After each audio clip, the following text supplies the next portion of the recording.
My wife screamed it wasn't my business where she went. That night, 1:40 a.m., 15 calls I ignored. She thought someone was breaking in. I watched through cameras I'd secretly installed. No one was there. Just her, alone, finally understanding what "not your business" really meant. My name is Owen Keller. I'm 45 years old, and I've spent the last 22 years of my life in freight logistics. I broker shipments, coordinate routes, manage relationships between manufacturers and carriers. It's not glamorous work, but it's honest. It's built on trust, contracts, and knowing when someone's trying to play you. I learned early that people will smile to your face while emptying your pockets if you let them. I also learned that the best way to survive betrayal isn't rage. It's preparation. I married Brianna when I was 30. Here's the thing, though. We'd actually met years before. I was 23, fresh out of college, working my first logistics job. She was 21, working at a freight brokerage firm.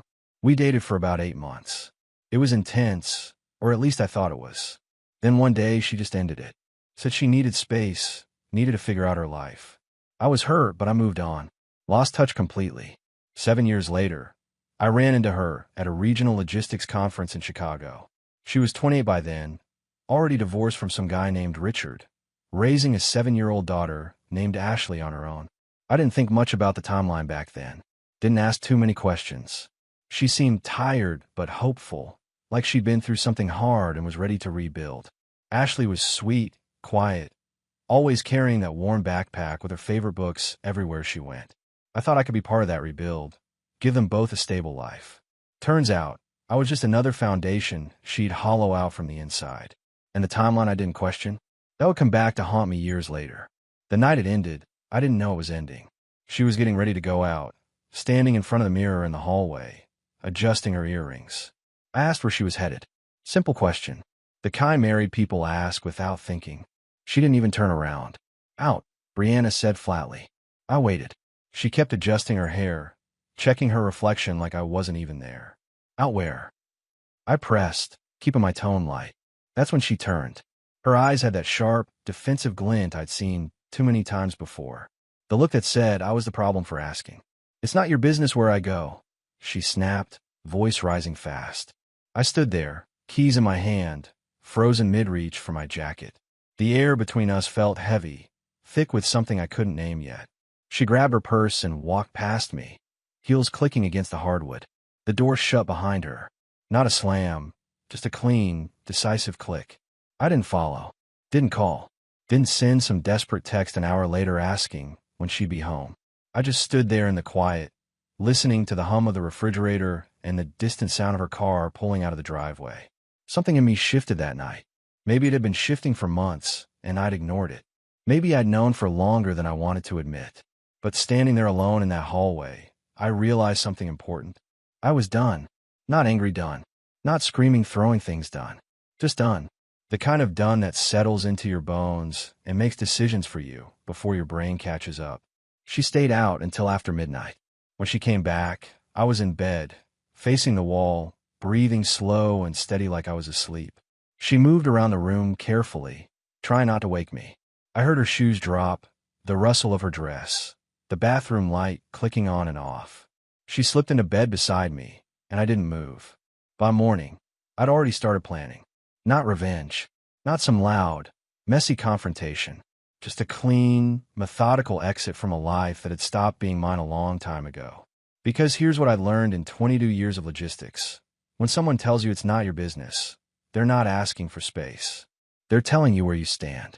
And once you know where you stand, the only question left is whether you're going to stay there. I wasn't. The next morning came too bright, too normal. Sunlight streamed through the kitchen windows while I made coffee. The same routine I'd followed for years. Brianna appeared around 8, hair wrapped in a towel, moving through the room like nothing had happened. Morning, she said absently, reaching for a mug. I nodded, didn't look up from my phone. I was already reviewing carrier schedules, mapping out the week's shipments. But in the back of my mind, a different kind of map was taking shape. Exit routes, timelines, dependencies that needed severing. She left for work 20 minutes later. I watched her car disappear down the street, then set my coffee down and got to work. First, the documents. I spent 3 hours in my home office scanning everything: birth certificates, tax returns, account statements, the deed to the house. I uploaded them to an encrypted cloud service under a new email address she'd never seen. Then I made copies of her laptop's hard drive while she was gone. Simple backup software, the kind any IT person would recognize. I wasn't looking for smoking guns yet. I was building an archive. By noon, I'd opened a separate checking account at a credit union across town. Deposited $500 cash, nothing that would trigger any flags. Just a seed. Over the next 3 weeks, I moved carefully. Every Friday, I'd withdraw $300 from our joint account.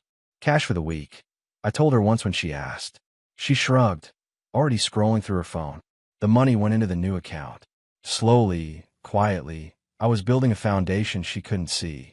I started working late more often. Not actually late, just away. I'd park at a coffee shop, use their Wi-Fi to research asset protection strategies, LLC formations, name change procedures.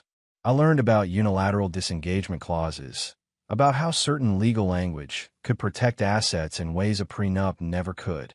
We'd never sign a prenup.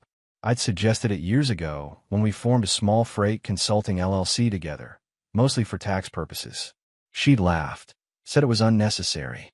But buried in that LLC agreement was language I'd written carefully, language about fiduciary responsibility and breach of commitment. Language that could be triggered by the right circumstances, documented the right way. I started documenting everything. When she went out, I noted the time.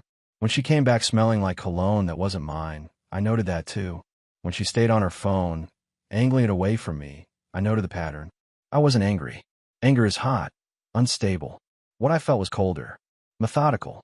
One night, about 5 weeks after that hallway argument, I was sitting in my truck outside a shipping depot when my phone buzzed.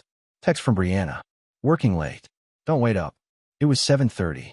I sat there for a moment, then typed back. No problem. I didn't go home. Instead, I drove 2 hours north to a small town I'd passed through on shipping routes. Found a quiet cabin listed for rent on a local bulletin board. Met the owner, a grizzled mechanic named Roy who didn't ask questions. Paid him cash for the first month. Need it starting next month, I told Roy. He pocketed the bills, handed me a key. It'll be ready, he said simply. I drove back home that night, arrived after midnight. Brianna was already asleep, or pretending to be. I stood in the doorway of our bedroom for a long moment, watching her breathe, and felt absolutely nothing. The man who'd married her was gone. What remained was someone who understood exactly what needed to happen next. 3 months into my preparation, I found the first concrete proof. Not that I needed it for myself. I'd known for a while. But what I needed was documentation, the kind that would hold up if anyone ever questioned my decisions. It was a Tuesday afternoon. I'd come home early, told the dispatch team I had a dentist appointment. Brianna's car wasn't in the driveway. According to her shared calendar, the one she'd stopped updating regularly, she was at a client meeting across town. Her company did financial consulting for small businesses, or at least that's what she told me. I sat down at the kitchen table with her laptop. She'd left it charging there that morning, unlocked, sloppy. Or maybe she'd stopped caring whether I looked. Either way, it was an opportunity. I opened her email first, scrolled through work correspondence, client proposals, the usual professional clutter. Then I checked her deleted folder. That's where people get careless. They think deleted means gone. There are emails to someone named Jordan Hale. The subject lines were vague: Tuesday update, and following up, and quick question. I opened one from 2 weeks ago. Can't wait to see you tonight. Same place, same time. Don't be late this time. My pulse didn't spike. I just saved the email as a PDF, uploaded it to my encrypted cloud storage, and kept reading. There are dozens more, going back 8 months. Some professional sounding, others less so. References to hotels I recognized, restaurants we'd never been to together, inside jokes I wasn't part of. I checked her text messages next. Most were backed up to her cloud account, accessible through the laptop. Jordan's number appeared frequently. The texts were careful, coded even, but the pattern was clear. Meeting times, locations, complaints about me, about how I never noticed anything, and was always working. I screenshot everything methodically, organized the files by date, stored them in a folder labeled Freight Insurance Claims 2024. Boring enough that no one would ever look twice. Then I found something else. Bank statements for an account I didn't recognize. She'd been withdrawing cash regularly. 300 here, 500 there. Deposits coming in from Jordan Hale's business, something called Hale Consulting Group. Payments labeled as contractor fees and professional services. I pulled up our joint business account next, the LLC we'd formed years ago. Found transfers I didn't authorize. Small amounts, 2,000 here, 3,500 there. Moved into Brianna's personal account under the description, expense reimbursement. Except we hadn't had any business expenses that month. I did the math. Over 18 months, she'd quietly siphoned $47,000 from our business account. Money I'd earned brokering freight deals. Money that was supposed to be building our future. I sat back, stared at the screen, and felt that cold certainty settle deeper into my chest. This wasn't just an affair. This was systematic theft. Fraud. The kind of thing that could cost her more than a marriage. I copied everything. Bank records, transaction histories, emails, text message logs. Built a timeline that showed exactly when the money started moving and where it went. Organized it all into neat folders with clear labels. Evidence that even a mediocre lawyer could use to destroy her in court. But I wasn't planning to go to court. Not yet. Courts were messy, public, unpredictable. What I was building was something cleaner. Something she wouldn't see until it was too late to stop. I closed the laptop, put it back exactly where I'd found it, and checked the time. Brianna would be home in 20 minutes. I washed my hands, started dinner, and waited. When she walked in, I smiled. "How was your meeting?" I asked, stirring pasta sauce. Brianna dropped her bag on the counter, barely looking at me. "Fine," she said. "Long day." I nodded, served dinner, made small talk about freight delays and shipping schedules. She checked her phone twice during the meal. I didn't ask who she was texting, because I already knew. And soon, so would everyone else who mattered. The call came at exactly 1:40 a.m. on a Friday night in late September. I was awake, lying on a narrow cot in the cabin, windows open to let in the cold mountain air. The temperature had dropped into the 40s, but I preferred it that way. Kept me sharp, focused. My phone lit up on the wooden crate I was using as a nightstand. Brianna's name flashed across the screen, bright and insistent in the darkness. I didn't move, just watched the phone vibrate, buzzing like an angry insect trapped under glass. The call went to voicemail. 10 seconds later, another call, then another. By the fourth call, I reached over and turned the phone face down, but I didn't silence it. I wanted to feel every buzz, every desperate attempt to reach me. Not out of cruelty, out of clarity. This was what accountability felt like when it finally caught up. The calls kept coming. 5, 6, 7. I counted them in my head, each one a small punctuation mark in a story that was already written. At 1:47 a.m., the first voicemail came through. I didn't listen to it, but I saw the notification. 32 seconds long. Then another. 18 seconds. Then a text message. "Owen, please answer." Then another call. Number 8. I sat up slowly, swung my legs over the side of the cot, and walked to the window. Outside, the forest was black and silent except for the wind moving through pine trees. No streetlights out here. No neighbors. Just distance and darkness, and the kind of quiet you can't buy in the city. Another call. Number 9. Another text. "I think someone's outside the house. I'm scared." I read it twice, then set the phone back down. The house had new security. I'd installed it myself 2 weeks before I left, upgraded the entire system without telling her. Motion sensors, cameras, silent alarm that notified only me. I pulled up the app on my phone, checked the live feed. The house was fine. Lights on in the living room and bedroom. No motion detected outside. No one in the yard. No cars in the driveway except hers. She was alone, and she was panicking. Another call. Number 10. "Please," she texted. "Something's wrong. Why aren't you answering?" I watched the security feed for another minute. Saw her shadow move past the bedroom window, pacing. Saw her checking the locks on the front door through the hallway camera. She was scared, genuinely scared, but not because someone was there. She was scared because I wasn't answering. Because for the first time in 15 years, I wasn't there to fix her problems, real or imagined. Call number 11, 12, 13. The voicemails piled up. I didn't listen to any of them.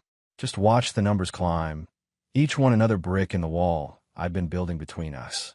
At 2:03 a.m., the text changed tone. Why are you doing this?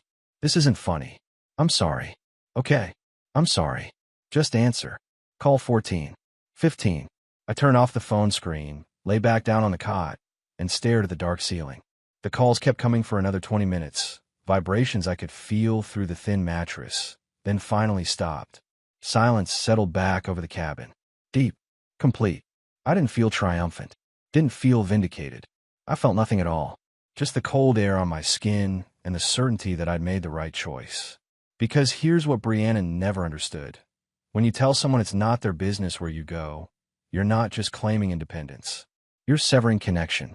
You're saying that your choices, your safety, your life, are no longer shared responsibilities. And if it's not my business where you go, then it's not my business when you're scared, either.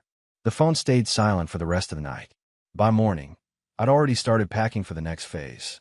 The cabin had served its purpose. Now it was time to build something permanent. Something she could never touch. The cabin served its purpose for 6 weeks. Long enough to disappear, short enough to avoid suspicion. I told my biggest clients I was taking a sabbatical for family health reasons, which wasn't entirely a lie. My family's health had been toxic for years. I was just finally treating it. During those weeks, I worked the night shift at a regional warehouse 2 towns over. Simple work. Inventory counts, barcode scanning, loading dock coordination. The kind of job where nobody asked questions and everyone kept to themselves. I went by Owen Kelly, close enough to my real name that I'd answer automatically, but different enough on paperwork. The pay was modest, but I didn't need much. My expenses were minimal. The cabin cost $400 a month, cash to Roy. Food from a grocery store that sold day-old bread and dinner cans. Coffee from a gas station. Everything else went into building what came next. I'd already filed for the LLC restructuring. Routed everything through a lawyer 3 states away. Someone who specialized in asset protection for business owners going through complicated separations. The paperwork was dense, intentionally so. By the time Brianna's lawyer figured out what had happened, if she even hired one, it would be too late to reverse. The house, the one she still thought she lived in, had been quietly transferred into a corporate trust 2 months before I left. The trust was owned by Keller Freight Solutions, the LLC that technically employed both of us, but that I controlled completely. That clause I'd buried in the operating agreement, the one about fiduciary breach, had activated the moment she transferred company money without authorization. Everything was legal.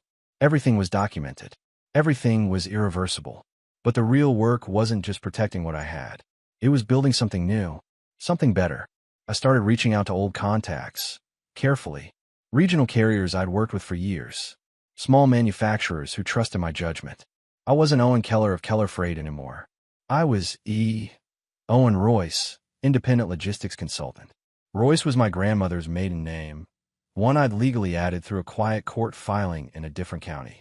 The first contract came from a furniture manufacturer in Iowa. They needed someone to optimize their shipping routes, reduce costs, improve delivery times. Simple problem. I solved it in 3 days, saved them $18,000 in the first quarter.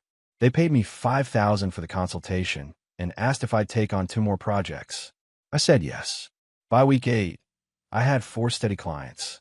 By week 10, I'd moved out of the cabin and into a small apartment above a hardware store in a town 40 miles from where Brianna still lived. The apartment was bare but functional. A bed, a desk, a coffee maker, and a laptop. Everything I needed. I kept working the warehouse shifts for another month, building cash reserves, staying invisible. During the day, I'd sleep a few hours, then work on consulting projects. At night, I'd scan barcodes and stack pallets alongside guys who never asked where I'd come from. One of them, a younger kid named Travis, asked me once while I was working nights if I had that fancy computer job. I'd shrugged and said, keeping busy. He nodded like that made perfect sense. By the end of month 3, I didn't need the warehouse anymore.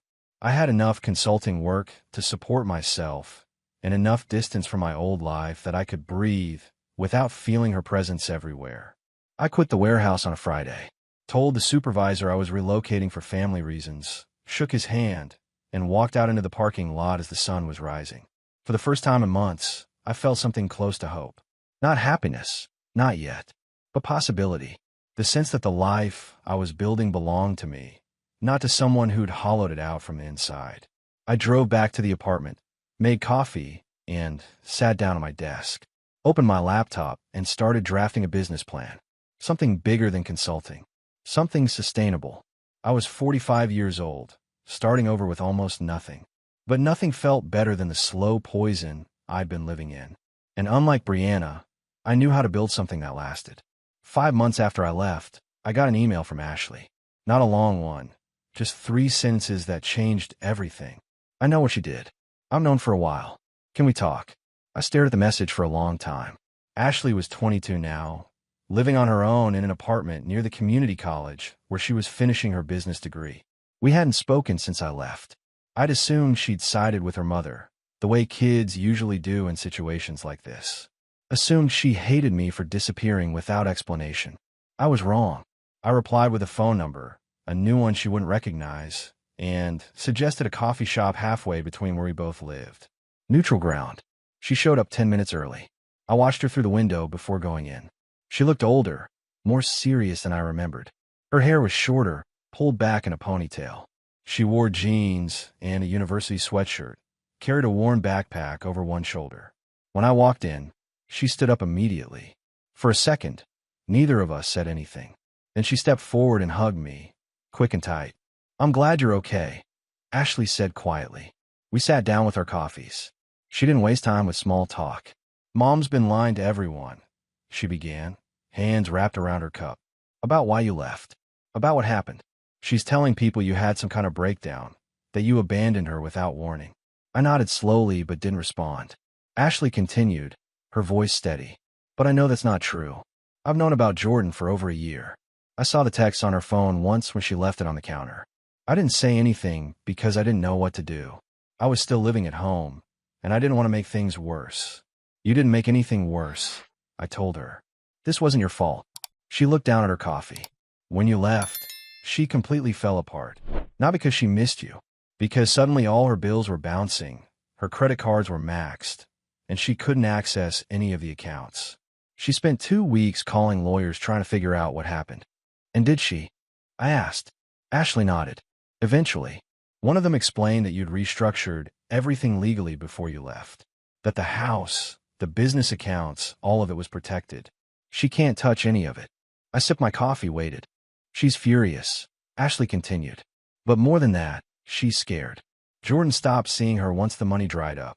Turns out he was only interested as long as she had access to your income.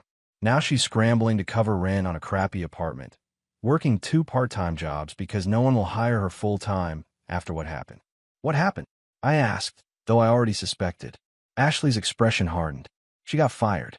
Her company found out she'd been using business accounts to hide personal expenses, funneling money to Jordan's consulting firm for services that were never actually rendered. They didn't press charges, but they fired her and made sure word got around. No one in financial consulting will touch her now." I absorbed this information quietly. I hadn't reported her to her employer. Hadn't needed to. She'd been careless enough that they'd found it themselves. "There's something else," Ashley said, her voice dropping lower. "I did one of those DNA ancestry tests a few months ago. Just for fun, you know, to see where my family came from." She pulled out her phone, opened an app, and turned the screen toward me. It matched me with a close relative. Paternal match. 99.7% probability. I looked at the screen, saw my own name listed as her biological father. The coffee shop noise faded into background static. I stared at the results, reading them twice to make sure I understood. "You're my actual father," Ashley said quietly. "Not Richard. Not the man Mom told me was my dad my whole life. You." I set down my cup carefully, hand suddenly unsteady. "Does Brianna know you know?" I managed to ask. Ashley shook her head. "Not yet. I wanted to talk to you first. I wanted to understand what happened before I confronted her about it." I took a slow breath. This changed everything. Not legally, not immediately, but fundamentally. Ashley wasn't just my stepdaughter. She was my daughter. Had been all along. She lied to both of us. I said finally. "For 22 years. Ashley nodded, eyes bright but controlled. "I know. And I need to know something from you." "What?" "Are you planning to come back? To fight her? To make this public?" I looked at this young woman, my daughter, and saw strength I hadn't expected. She wasn't asking me to rescue her. She was asking what side of the battlefield I'd be on. I'm not coming back, I said, but I'm not running, either. I'm building something new, something she can't touch. Ashley smiled slightly. Good, because I want to help. Ashley and I met 3 more times over the next month. Each meeting, she brought more information. Bank statements she'd found in Brianna's apartment. Text messages between Brianna and Jordan that she'd recovered from old phone backups. A timeline she'd constructed showing exactly when the lies had started and how deep they went. My daughter wasn't just angry. She was methodical. Turned out she'd inherited more from me than just DNA. I want to confront her, Ashley told me during our 4th meeting, this time in a park near her apartment.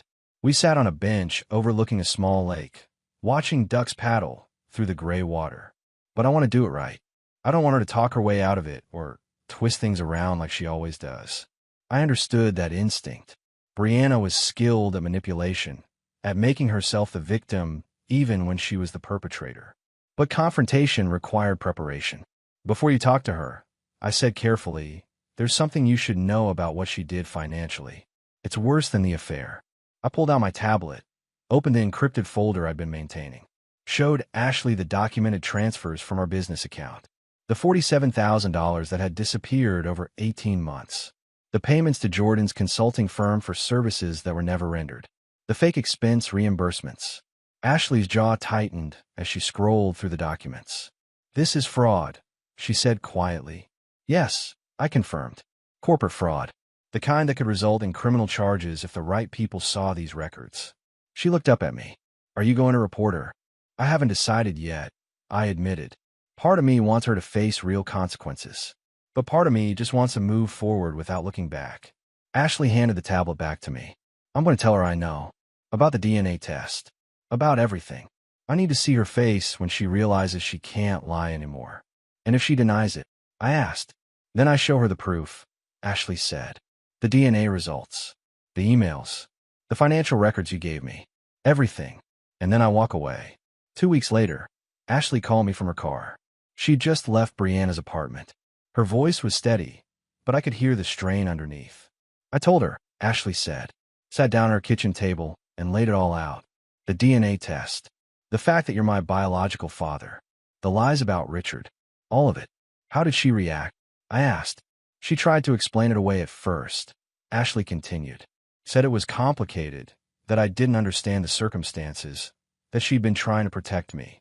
But when I showed her the actual DNA results, when I told her I'd talked to Richard and he'd confirmed he'd always suspected, she broke down. I waited, listening. She admitted it, Ashley said. Admitted everything. After you two broke up when she was 21, she found out she was pregnant. She panicked. Didn't tell you. Instead, she met Richard a few weeks later, rushed into marriage, and passed me off as his daughter when I was born. Richard never questioned it, because the timing seemed close enough. She lied to him, lied to you, lied to me for 22 years. She said she was young and scared and didn't know what else to do. Did you tell her about the financial fraud? I asked. I did, Ashley replied. Showed her the bank records, the transfers, everything. She claimed Jordan had manipulated her, that she'd been vulnerable and made mistakes. She tried to make it sound like she was the victim. And what did you say? I told her that making mistakes and committing fraud are 2 different things. That being vulnerable doesn't excuse stealing from your own business. That being scared 23 years ago doesn't justify lying to your daughter her entire life. I felt a surge of pride. Ashley had done exactly what needed to be done. Not with rage, not with cruelty, but with clear-eyed honesty. How did it end? I asked. I stood up, Ashley said. Told her I needed time to process everything. That I wasn't cutting her out of my life completely, but I couldn't have a relationship with her right now. That if she wanted any chance of rebuilding trust, she needed to start being honest. With herself and with everyone else. That took courage, I told her. I learned it from you, she replied. You didn't yell or make a scene when you left. You just stopped participating in the dysfunction. I'm doing the same thing. We talked for a few more minutes, then ended the call. I sat in my apartment afterward, looking out the window of the hardware store parking lot below, thinking about legacy. Not the legacy of money or property, but the legacy of how you handle betrayal. How you respond when the foundation cracks beneath your feet. Ashley had watched me leave quietly, had watched me refuse to engage in the drama, had seen me build something new instead of trying to salvage something rotten, and now she was doing the same thing. Maybe that was the only real inheritance worth passing down. Not wealth, not status, but the strength to walk away from toxicity with your dignity intact. 18 months after I left, Keller Freight Solutions wasn't just surviving. It was thriving. What had started as a one-man consulting operation had grown into a small firm with 6 contract employees and 12 steady clients across 4 states. I'd moved into a proper office space, nothing fancy, just 3 rooms in a commercial building near the interstate. 1 room for client meetings, 1 for my desk and files, 1 for the 2 junior consultants I'd hired to handle routine optimization projects. The overhead was manageable, the revenue was growing, and for the first time in years, I felt like I was building something that couldn't be undermined. Ashley had joined the business part-time while finishing her degree. She handled client communications and social media, tasks that freed me up to focus on strategy and growth. Having her there felt right, not just because she was competent, though she was, but because she understood the foundation the business was built on. Honesty, clarity, clean breaks from toxic systems.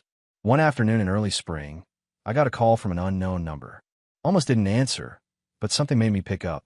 "Owen Keller," a woman's voice asked. "Speaking," I said cautiously. "My name is Patricia Holloway. I'm an attorney representing Brianna Keller in a civil matter. Do you have a moment to speak?" I leaned back in my desk chair, smiled slightly. "Go ahead." The attorney explained that Brianna was contesting the LLC restructuring, claiming I'd manipulated legal documents to strip her of assets she was entitled to. She was seeking financial compensation, access to joint accounts, and a portion of my consulting business revenue. I let her finish, then responded calmly. "Ms. Holloway, I assume you've reviewed the operating agreement we both signed when we formed the LLC?" "I have," she said carefully. "Then you've seen the clause regarding breach of fiduciary responsibility, the one that allows for unilateral asset protection in cases of fraud or misappropriation." There was a pause. "My client disputes that any such breach occurred." "Then you'll want to review the documentation I've prepared," I said. "Bank records showing unauthorized transfers totaling $47,000 over 18 months.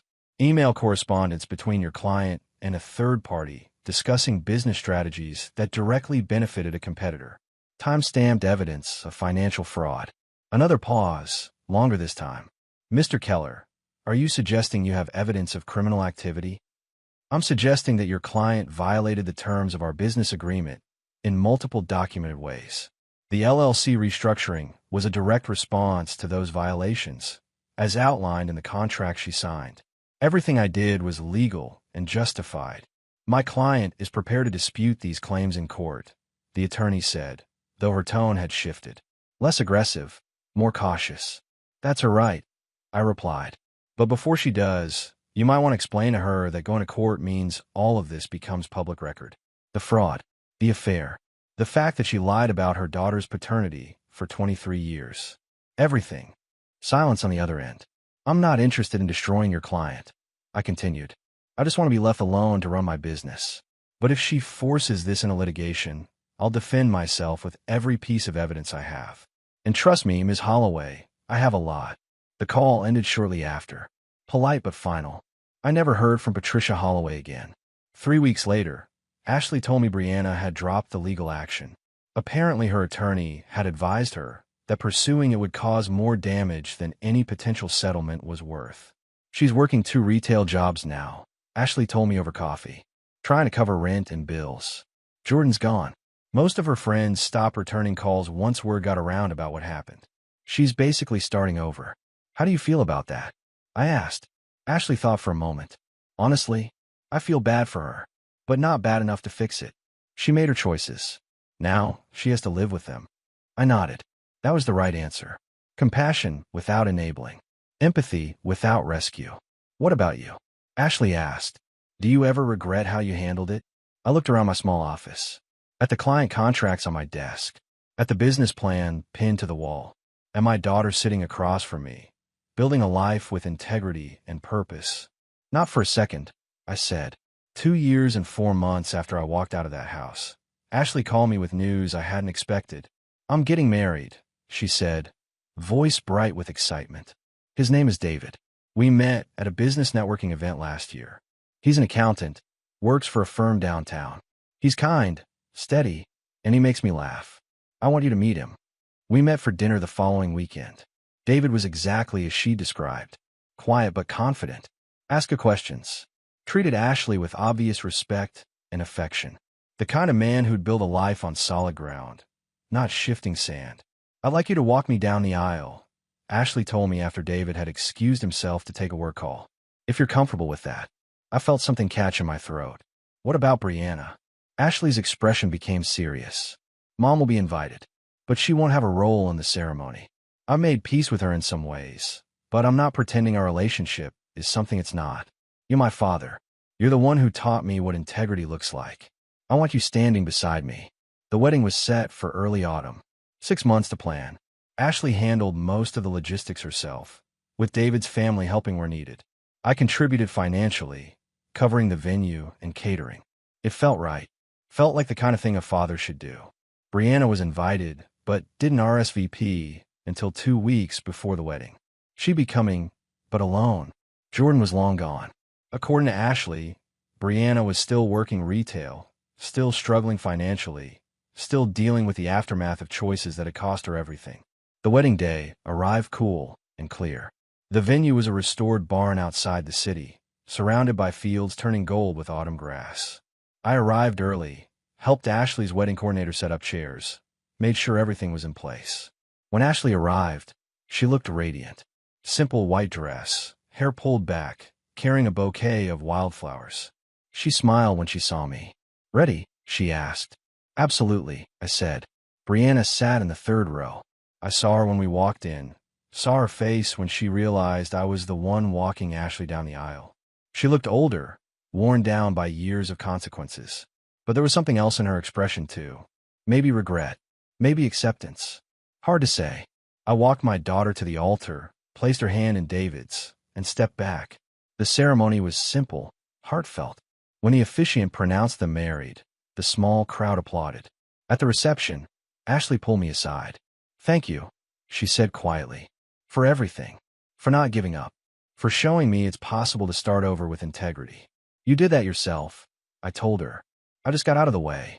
Later, I saw Brianna standing alone near the refreshment table. Part of me wanted to avoid her, but another part, the part that had moved beyond anger into something calmer, walked over. "She looks happy," Brianna said softly, watching Ashley dance with David. "She is," I agreed. Brianna turned to me. "I know I don't have a right to ask, but do you think she'll ever forgive me?" I considered the question carefully. I think she already has, in her own way. But forgiveness doesn't mean forgetting.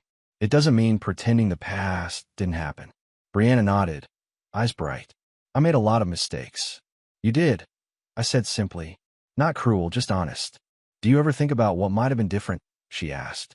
"If I made better choices?" Sometimes, I admitted. But mostly I think about what is. And what is a daughter who's strong, honest, and building a good life. That's enough. Brianna wiped her eyes. "I'm glad she has you." I didn't respond to that. Just nodded once and walked away. Not out of anger, but because there was nothing left to say. We'd both moved on to different lives, different futures. The reception continued into the evening. I danced with Ashley, congratulated David, talked with guests who asked about my business. Keller Freight Solutions had grown to 14 employees now, with offices in 3 states. I was doing well, better than well. As the sun set and the party wound down, I stood outside the barn watching the last light fade over the fields. Ashley and David were leaving for their honeymoon in the morning, starting their life together. I felt something I hadn't felt in years. Not happiness exactly, something deeper. Contentment. The sense that I'd done what needed to be done, survived what needed surviving, and come out the other side intact. The past would always be there, but it didn't define me anymore. I'd rebuilt, and what I'd built was worth keeping. 3 years after I left, Keller Freight Solutions landed a contract with a national retail chain. They needed someone to optimize their entire regional distribution network. 6-month project, potential for long-term partnership, the kind of opportunity that could double my business overnight. I assembled a team. Ashley handled client communications. My two senior consultants took point on data analysis. I focused on strategy and implementation. We worked 16-hour days for 3 months straight, rebuilding their logistics from the ground up. When we presented the final proposal, the client's operations director smiled and said, "This is exactly what we needed. When can you start implementation?" The contract was worth $420,000, more money than I'd made in the previous 2 years combined. I took my team out for dinner to celebrate, raised a glass, and thanked them for their work, their dedication, their trust in a company that had started in a cabin with nothing but a laptop and determination. "You built something real," Ashley told me afterward. "Something that can't be taken away." She was right. The business was legally protected, financially stable, built on honest relationships and good work. Everything Brianna had tried to hollow out, I'd rebuilt stronger. I'd also bought a house. Nothing extravagant, just a 3-bedroom place on a quiet street with a small yard and a garage I'd converted into a home office. The mortgage was manageable, the neighborhood was safe, and for the first time in years, I felt like I had a home instead of just a place to sleep. One Saturday morning, I was working in the yard when a car pulled up. Brianna got out, looking uncertain. "Ashley gave me your address," she said. "I hope that's okay." I set down the rake I'd been using. "What do you need, Brianna?" She looked around at the house, the yard, the evidence of a life rebuilt. I wanted to apologize. Really apologize, not just say words. What I did was wrong. All of it. The affair, the money, the lies. I destroyed something good because I was selfish and stupid. I didn't interrupt. Let her finish. "I'm not asking for forgiveness," Brianna continued. "I'm not asking for anything. I just wanted you to know that I understand now. I understand what I lost. And I'm sorry." I studied her for a long moment. She looked different, humbler, worn down by years of consequences, but maybe, finally, honest. "I appreciate you saying that," I told her. "I do. But my life has moved forward. I'm not angry anymore, but I'm also not looking back." Brianna nodded. "I know. I just needed to say it." She started to leave, then turned back. "You were always the strong one. I see that now. And I'm glad Ashley has you as an example." I watched her drive away, then went back to raking leaves. Her apology didn't change anything, didn't repair what was broken or restore what was lost. But it closed something, some final chapter that had been waiting to end. By evening, the yard was clean, the leaves bagged, the work done. I stood on the porch with a cup of coffee, watching the sun set over my neighborhood, and felt that deep contentment again. I'd walked away from a toxic marriage with nothing but a plan and determination. I'd rebuilt my life, my business, my relationship with my daughter. I'd done it quietly, methodically, without drama or revenge. And in the end, that was the only victory that mattered. Not destroying Brianna, but building something she could never touch. Not getting revenge, but getting free. The past was the past. What mattered was what I'd built in its place. A business that thrived. A daughter who respected me. A life that belonged to me alone. I'd started over at 45 with almost nothing. Now, at 48, I had everything that mattered. And nobody could take it away.